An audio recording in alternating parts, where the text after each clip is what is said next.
Hello everyone, কালকে না অনেকগুলো হেয়ার কাটিং হয়েছে, তো অনেকগুলোর মধ্যে আমি দুটো হেয়ার কাটিং তোমাদের সামনে তুলে ধরছি।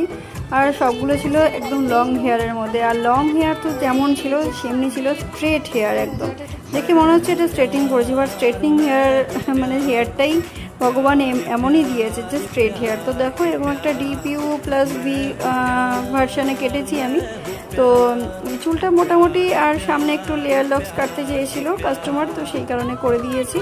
আর সত্যি কথা বলতে মানে কাস্টমারকে হ্যাপি করতে পারলে আমি নিজে হ্যাপি হই বেশি, কারণ কাস্টমার যখন বলে যে দিদি আমি তোমাকে ছাড়া কোথাও যাই না, তো যখনই আসি আমি দেরি করে আসলেও আমি তোমার কাছেই আসবো। তো সেই কারণে আমার ভীষণ পছন্দ হয় যে কাস্টমার আমাকে এত ভালোবাসে, এত ভালোবাসে।